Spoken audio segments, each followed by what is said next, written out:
Shulodd, and hello, Zelamals. I am Matthew Carauddo, author and developer of Diamond Dragons, and today, in this video series called Diamond Discussions, we will chat with varying artists, our diamonds in the rough.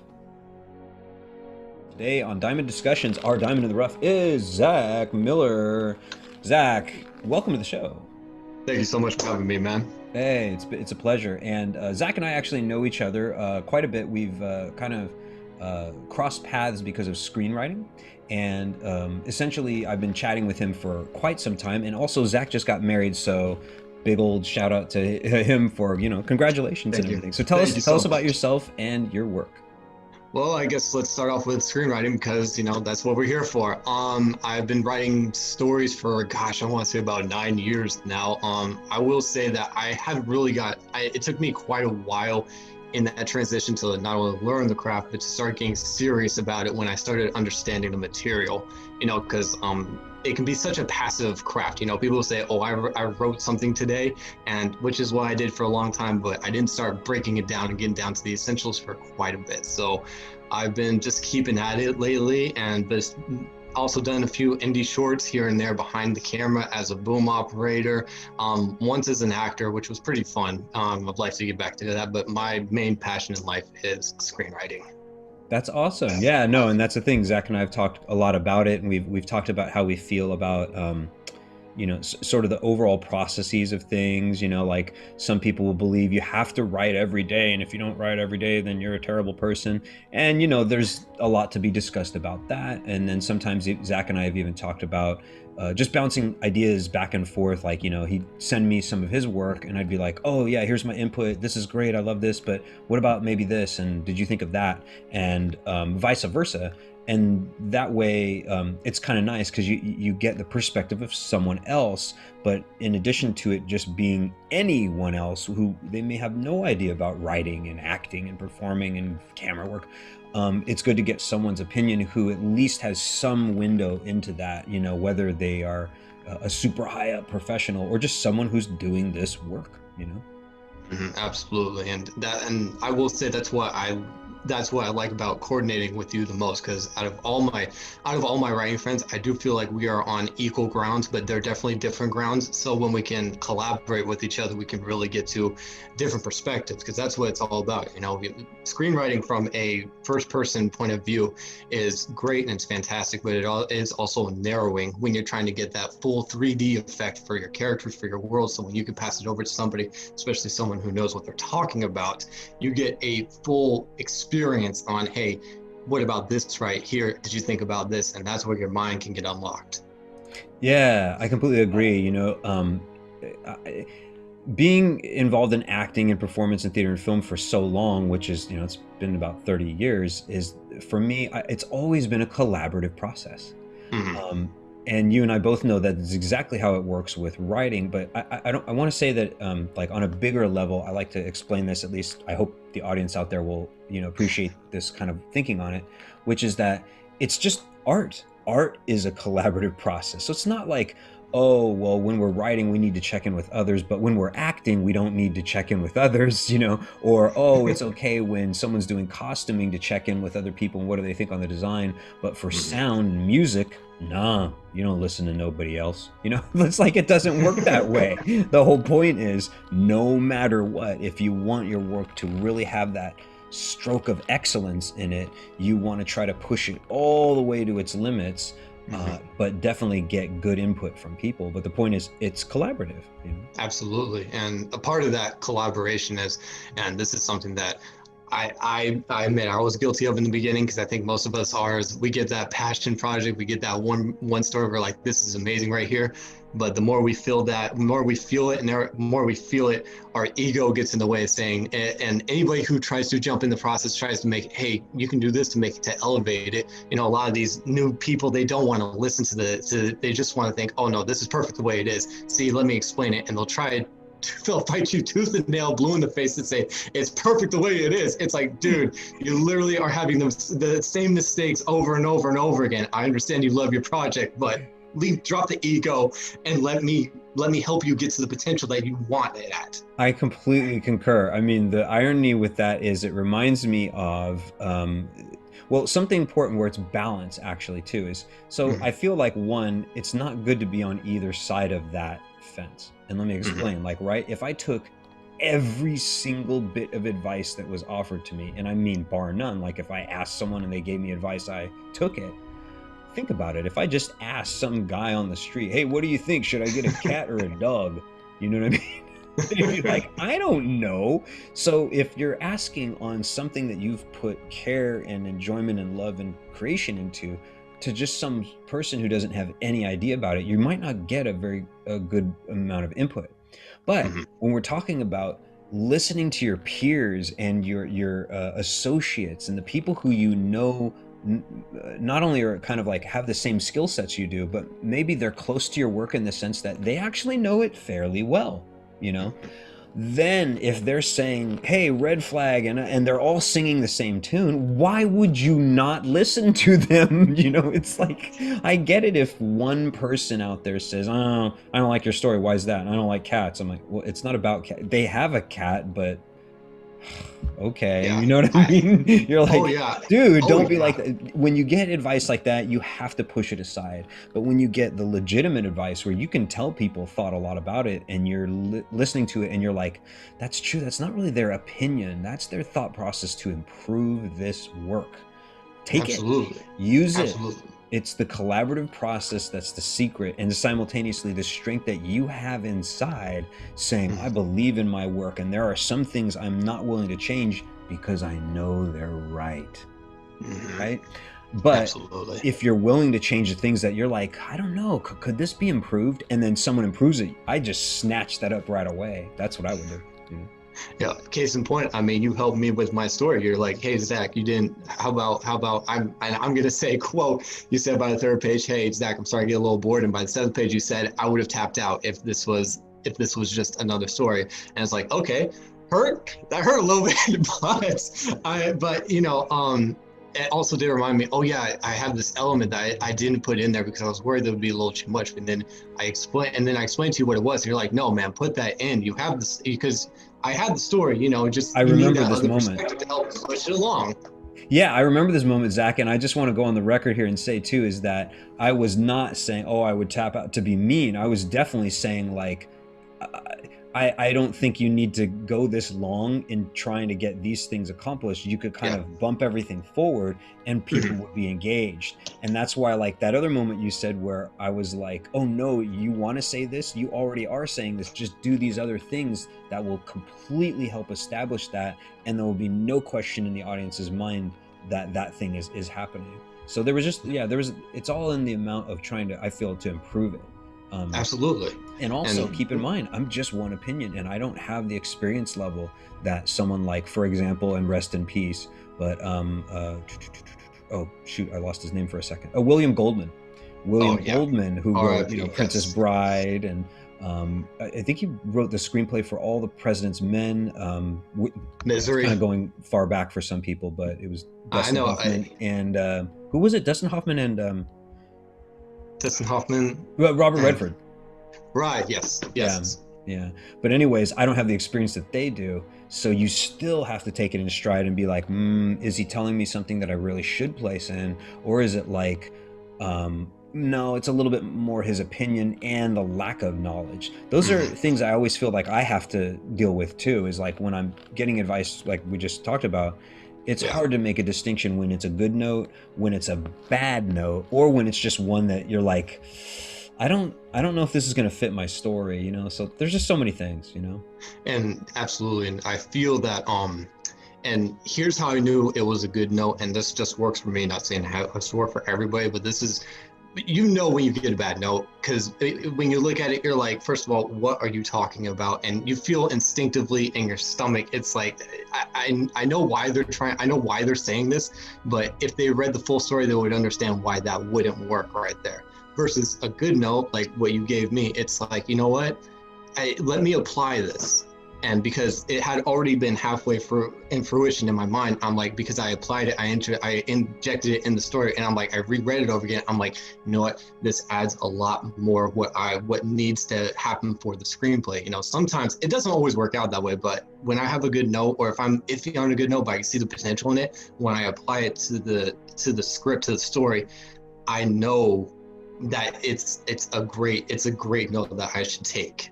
Excellent. Well, that's good. And I know the feeling because, again, when I was developing the Diamond Dragons screenplay in 2018 and 2019, a lot of people won't know that too, that, you know, I'm sitting here releasing the book and working on that. But the point is, the screenplay came first.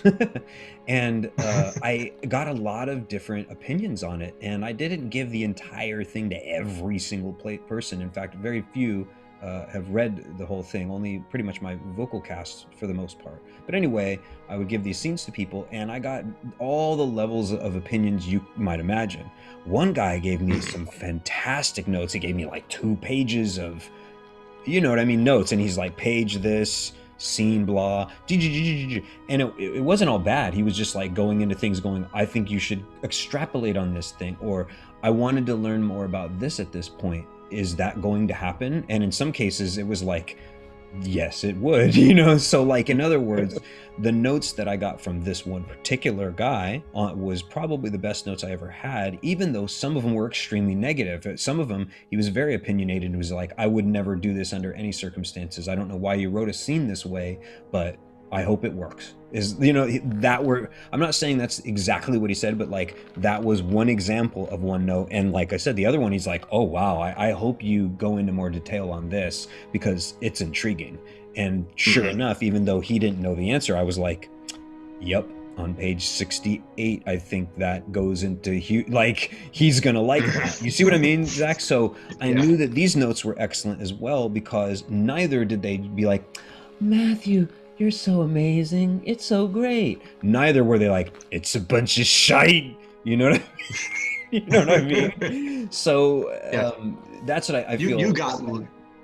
You got legitimate notes, and that's what it's about. You know, it's, you don't want, hey, this sucks, because it's like when you see a movie review on Rotten Tomatoes, 1 star, why? Movie sucks. And it's literally with a big period on the end, and you're like that's not good enough. Yeah. And also, I'm glad you brought that up, Zach. And this is going to probably become a catchphrase for me, because I've noticed now I do this in all these other videos. I'm like, I'm glad you said that, or I'm glad you touched on that.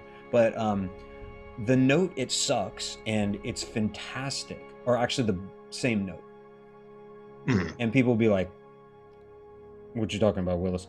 I'm dating a reference on myself on that one. But, and the point is, again, I'll say, when someone says, Zach, this sucks, or they go, Zach, this is fantastic, it's actually the same note for you. And here's why. Where do you go with either of those notes? Like, what can you improve? What can you leave alone? I don't know what sucks, and I don't know what's fantastic. So they basically are neutral comments. You know, Zach, you're great. And you're like, how? You know, and then if I said, oh, well, and then I actually gave a reason, you'd be like, oh, I see, they think this sucks, or, oh, I see, they think this is great. And then you can branch off and be like, is that even like relevant, or is it not? Oh, it is relevant. Yeah, ooh, that's a good note. But if it's not relevant, you're like, whatever. Like, I remember, for example, and you're gonna laugh at this one, I had said that the elder dragon in this story, Elder Legimoto, pulls out a key and opens a door, we'll just say.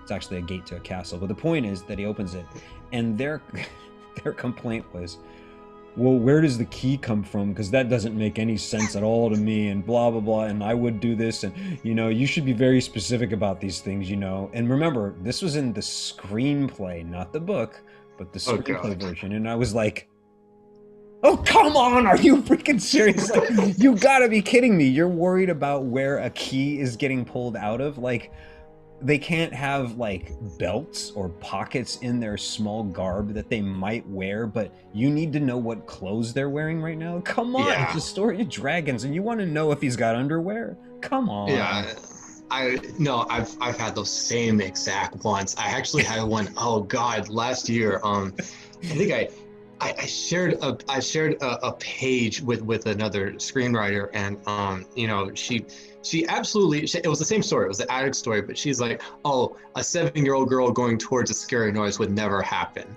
And I explained to her, I'm like, because it's the banging, it's the banging, the chains rattling. It's Well, like, I no, it's just understand. like, No, I mean, like, I don't even. I just want to or interject with this and be like, yeah, I don't know how she would know that unequivocally, and universally and unanimously for all children that ever existed. I think it's.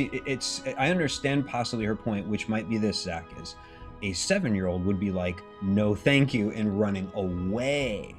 I get yeah, it. However, at the same time, I also have a 6-year-old daughter, and she's extremely curious about things. She might go and explore things if it was interesting, or if it was like, that's coming from here. It's possible. But yeah. I'm not saying that that means everybody's exactly like my daughter, nor would they be like someone else, etc. But it's like, I don't, yeah, so that's how I almost immediately know that that note is not good, because it's completely based on opinion. It'd be like saying, oh, a guy in that condition would never shoot someone. You're like, Yeah. so there's a lot of conditions where people have done really awful things that you didn't think were possible, and they did them. They did them, Yeah, you yeah. know? There's a human experience that it does apply to all stories in some sense. There is but it doesn't have to be bogged down by the human experience of all humans. As one. We're all different in our own right. As long as it makes sense to the character, that's what it's about right there. We talk about, they have to be grounded, they have to be relatable, but they're still their own people at the end of the day. I'm not saying that they have to be, fully fleshed out. You have to put time from the time that they lived to the time that they died, their favorite foods, and all this other crap that doesn't matter to the story. It's about the fact that it's what's true to the character. If you have them be curious, okay, they're going to be curious, but make sure that curiosity also gets them in trouble, and that they have to learn from it. Exactly. I concur completely, because yeah, people do get confused a lot. I've noticed that about, they'll look at a scene or something and they'll be like, this isn't realistic. And I'm like, well, I hate to tell you this, but most movies aren't. Almost under all circumstances, with all films of all types, basically. With, of course, the exceptions to certain documentaries that are absolutely 100% true, and they don't do any filmmaking techniques or whatsoever. But there's always going to be errors, or situations where things don't make sense, Yeah. But this is something we used to talk about with acting, which is, you may have an array of choices to make, but always choose the more effective or more interesting one. So it's not necessarily interesting if, possibly, given a certain circumstances in a scene, that people don't explore the scary noise. You might say it's more interesting that they are curious about it. But then that also leads to, hey, how can we make it, maybe we can establish that this person, this entity, has great curiosity of many things. And so maybe you could even establish further that you're like, this is the kind of person who would explore everything because they feel this strange connection into the universe. I don't know, but do you see what I mean? Is like, that Yeah. note isn't, even though it's a bad note, it actually can make you think, right? And that's what I also love about notes in general, is even the worst ones sometimes help you to consider something that you may never have before, and then it becomes interesting. Yeah, exactly. That's what it's all about right there. Absolutely. Most typically, we always make fun of horror movies for, oh, the person ran away and they tripped over something, and it's like, and it's a cliche. It is. But it But when can you're happen. frightened, it can happen. When you're frightened, yeah, you're gonna bump into some crap. You do that when you're completely calm. Yeah, it's gonna Exactly. amplify when you're scared. Yeah, the irony with that is, it's true that people tend to trip where it's super convenient, but then the irony is, Yeah. the reason it's convenient to people is because they're watching a scene where someone's under duress. I suppose what Yeah. might help the trope a little bit is if people tripped more often for almost no reason whatsoever, and it was more in public, and it didn't have any consequences on the rest of the film. Ooh, wouldn't that be interesting if someone literally tripped in a scene, Yeah. fell over, got back up, and they kept going on with their conversation and finished the whole film, and there was no payoff with it. But do you see what I'm saying? that works though. That's very, yeah, absolutely. When especially my wife, she tends to be a little bit more she tends to be a little clumsy. She fumbles around with stuff, and we'll be in the middle of a conversation, boom, I swear to God, she will not react. She'll just pick it right back up and go back to the conversation, because that's it's so natural. There you go. And that's another thing that people have to consider, is they're not the only person who's experienced Earth.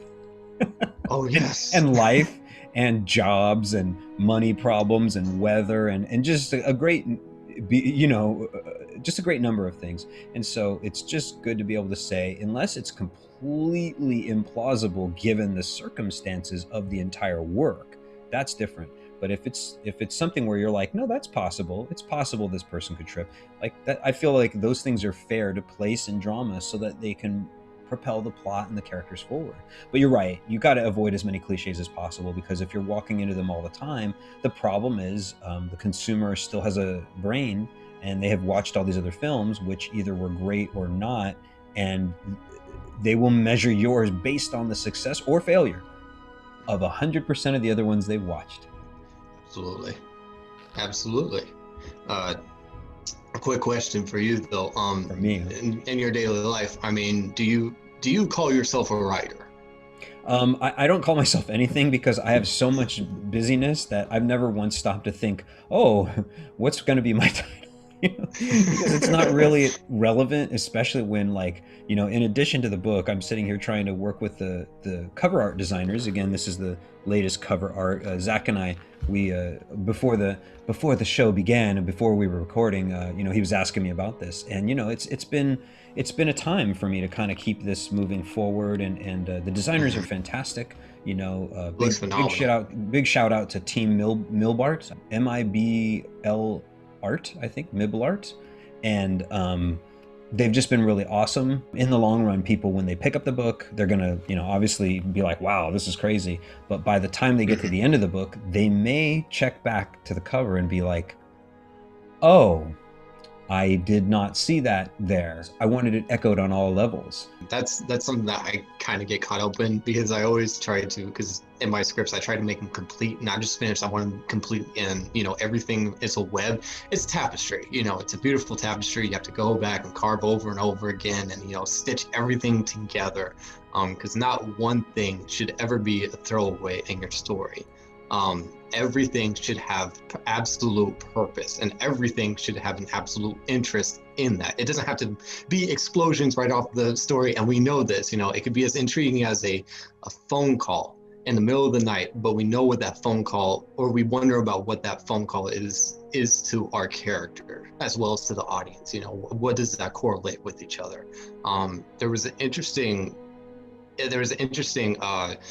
test to that I did give myself, was how do you know if your story is interesting? You give it the Spielberg test, which is, I've heard from another writer. She said that if you were to print out your script in whole, and you said, hey, and you pass it over to Spielberg, he should be able to randomly open it up to any page, and it should get his interest right there with some type of element. If your story is as tight as you need it to be, it shouldn't be, oh no, you got to the wrong page. You flip over 5 more pages. It gets interesting right there. No. You open it right there, and it should has him hooked. That's a really good perspective. I'm not sure if I would absolutely 100% agree, but yeah, to a point, yes. Like, if that was extrapolated on, and I'm sure they meant this too, that it wasn't just that they'd open to a page, read 2 sentences and check out, but if it was just like, no, if I just literally opened it to any scene and started reading from there and started to kind of feel, I would understand that. And here's why I think that specificity would be very important too, Zach, is if you notice that, okay, this is a good way to put it, on YouTube and any video site, they often people will post one scene from a film, and usually the ones that are heralded are these ones that are just memorable. But this is the important part to remember: they're memorable on their own. So when you think about that, that makes sense, that if you flip to somebody's, let's say it's a screenplay, not a book, and it's not a chapter, screenplay, and you're like, I'm gonna flip to scene 10. Now, it's true you might need to have a little scope on the characters, right? But if you open it up and you start reading intriguing things and you're seeing something play out, it might be kind of like one of those scenes that you have seen in film before, you know? However, there's a detriment to just flipping open to some random scene. What if it just so happens, right, Zach? And you probably know where I'm going to go with this when I say the word. What happens if that scene just so happens to include quite a bit of exposition? Then you could be being judged if they only read one scene. They might be thinking, oh God, is this going to be, it's just, I bet all of this is 100% exposition. And you'd be like, well, you flipped to a random scene, son. You might want to read the next one and the next one. And then if you just read 3 scenes of, hello, Zach, my brother of so many years, it's too bad my father, our father died 30 years ago. How's the cancer going? Oh, hi, Mark. Like, that would be bad. We know. Mark. Oh, hi, Mark. I did not. I hope people know what that is, right? They'll be like, oh my gosh, this guy's crazy. Just go look up the room. It's no longer hidden, Jim. Yeah. It's no longer hidden, bro. I know, I shouldn't even plug it, right? We plug his work and then suddenly we're like... don't tell more people about this movie, Matthew.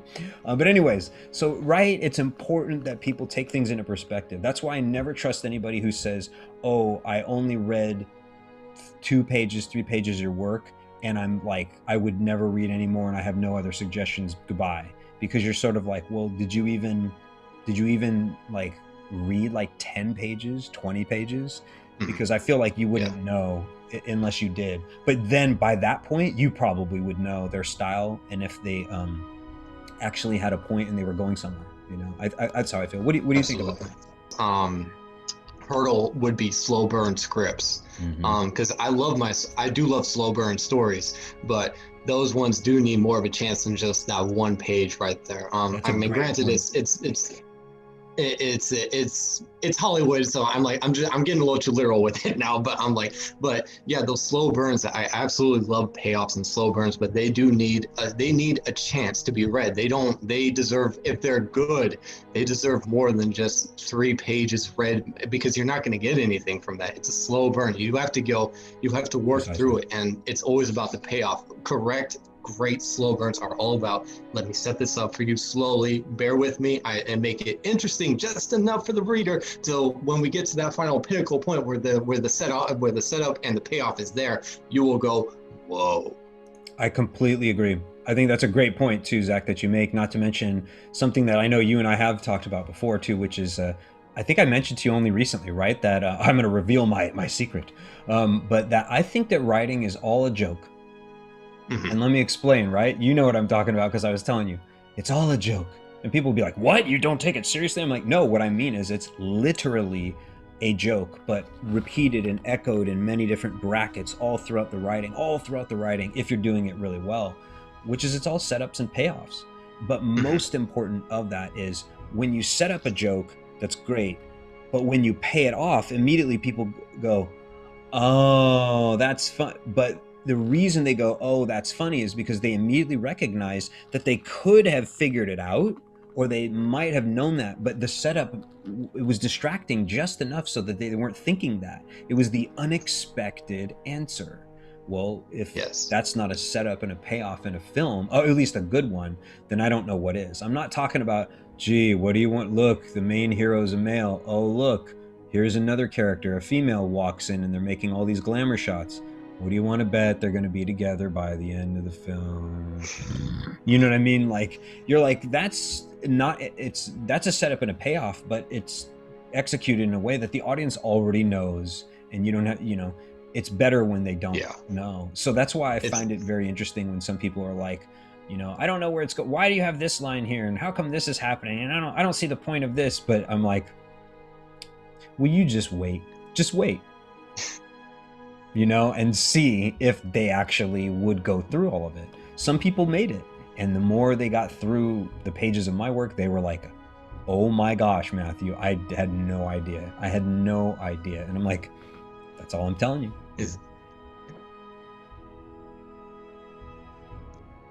Yeah. Oh wait, I think there we go. We just lost sound for a second.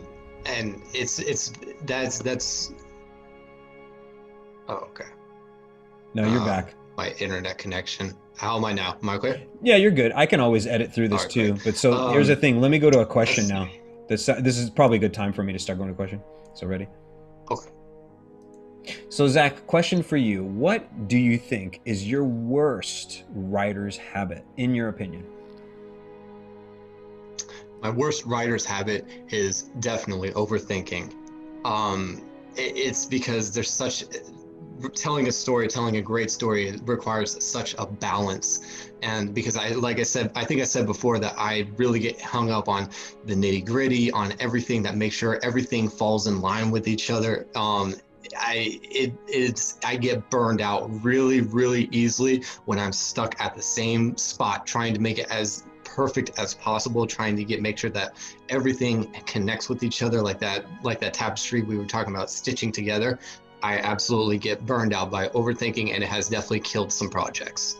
Oh no. Well, at least you're aware of it. And I mean, that's actually why I ask this of a lot of people on the show, is because it's nice to identify it. And then it's nice sometimes when it's a double-edged sword. Like sometimes your biggest weakness can be a strength too. And speaking of strengths, so okay, that's your worst habit. What do you think your best habit is though, as an artist and a writer? I'd have to say my biggest strength is definitely world building. No matter how small the world is, no matter how big it is, and I'm doing an epic right there, but I love, because I typically live in my own world most of my average day, I love not only building a world, but building a lore behind everything. So when my audience is reading it, I make sure I have interesting little tidbits, interesting items, or something that have history within the context of the item that I'm giving them, so that they can feel, they can see, they can hear the world that I'm giving to them. So what's the worst advice you've been given other than agreeing to be on this show? God, I've gotten so many. I've gotten so many. It's hard. I'm legitimately having a hard time narrowing it down. choose, but choose wisely, as the Wisely, bit of yeah. advice will give you, hemorrhoids. I've been told that God, oh my God, that's, now you stump me. I wasn't ready for that question, but It's okay. We'll edit all this out later. Hey guys, I'm Matthew from Diamond Dragons, and this is we're gonna start all over. If we ever come off as too slick or too professional, let us know. Okay, so now that I've thought about it, make the movie that everybody wants to see. That's probably the worst advice I've ever gotten, because it's about chasing those trends. We've seen it time and time again. We're kind of living in the 80s. We're living in let's say a low tier 80s, because everything is being remade from the 80s. We have Stranger Things, which is the Goonies, and I'm sure everybody else could think of their own examples. Trends only last as long as the trend allows it to last, and then we move on to something else. That's a really good point. We have so many remakes, because yes, remakes make money, they're familiar, but at the same time, people want something original. People want something new. There's a reason why people will go out of their way to see, hey, what's that low budget movie on Netflix I've never even heard of before? I don't know, but it has it has a cool name, has an interesting cover art. Let's check this out. People do want originality. I couldn't possibly resonate anymore, because again, this is why I'm creating Diamond Dragons, right? Because I was like, well, here's something I know will be new. Sure, it's a hero's journey like Lord of the Rings, Star Wars, Harry Potter, The Matrix, but it's definitely it will blow them all away to a certain extent. I mean, people will have to trust me on that, of course, because they'll be like, okay, this guy's egotistical, but wait till they see. And some of these ideas really only popped to my mind very recently. I've been surprised at me getting the structure for 2, 3, and 4 really in my mind, and it's been an amazing journey. But yeah, ultimately, I kind of agree that when they say build the story that audiences want to see, you have to do your own. But I think it's a good hybrid, You know, like you want to tell stories that people also want to hear, because if you only tell a story that, you know, a tiny fringe of people will want to hear, you might have a trouble getting an audience for it. But if you tell a story where you know that like 90% of the population could benefit and enjoy it, definitely, you know, it's like, let's do those things, right? Absolutely. There is a fine balance between the two, as you said. You know, there's one. It has to be one for yourself and one for the audience that wants to see it. You know, and I can't say that I've made, when I'm coming up with stories, I can't say that I've ever thought about, okay, so the audience wants to see this right here, because that's just not the way I operate. But there is times where I'm like, let me scale it back right here, and let me think about a wider let me think about this as the audience member and seeing what I'm seeing through the eyes, and maybe I've gone too far with this, maybe I haven't gone far enough with this. You know, I do try to get in the mind of an audience. I just don't try to craft a whole story around what the audience wants to see versus what I want to put on page. Yeah, no, that's really smart. I like that. That's excellent. Well, so one last question, Zach, and it's been a real pleasure having you here aboard the show. And as you know, we've had such discussions for so long, we could go on for hours. But what's the best advice that you would give kind of budding artists, at least in your craft, like, you know, for example, with screenwriting or filmmaking? What's the best advice that you would personally offer to them? I'm gonna, you know, this probably goes back to one of my biggest weaknesses. The thing that I really should have done that I do regret that I didn't do sooner was learn the craft as soon as possible before you go into these big ideas, these big projects, because they're so easy. I'm sorry, but ideas are so easy to come up with. Of course. You know, you could find dime a dozen. Whether it's Hollywood or whether you just want to do this as a low budget filmmaker full time, it's about putting those ideas into a complete story for someone to experience. You know, so let me go back to my biggest thing that I learned very stubbornly was I wish I would have gotten the stories, gotten books based on screenwriting, that I would have listened to a lot more people, a lot more experienced than me, so that I could have saved myself the headache. Because I think it took me about 5 years to actually educate myself and become, you know, start getting a lot better versus just incrementally, project by project, page by page. And I think I know what you're saying. It was a long journey. Yeah, I think I know what you're saying. I mean, just to kind of riff off of that, is that there's a great old phrase out there that I think some people, it's just underrated, because everybody says, you know, practice makes perfect. But then there's another one that they say, it's perfect practice which makes perfect. And then the irony is that it just seems, oh, that's the same thing. And I'm like, well, no, it's not. For example, if I practice to execute a roundhouse kick in a poor technique over and over and over and over and over and over and over and over and over and over and over and over and over, then if someone identified, your technique is really bad, it won't do any damage and you actually might hurt yourself and so on. And anyway, blah, blah, blah, let's unprogram it. Now you have more than what you think with your work, because not only are you teaching someone something, you're needing to remove the old jank first, right? And now that we've gotten rid of the jank, now you start to try to train in the right techniques, and that's not always easy to do. And we're all guilty of being in those places. Like, as they say, old habits die hard. Yeah, they do. And but speaking of die hard, I was going to ask you one final question, which is, who's the next diamond in the rough? Who are we going to subject to this questioning ultimato, or whatever we would call it? You know, I had one person in mind, but he ghosted, and I don't know where he is, so I don't have any other diamonds in the rough right now. I need to leave that in the show, as the person that you're going to recommend literally didn't act like a diamond in the rough at all. So in a way, then we're glad that they bailed, right? Yeah.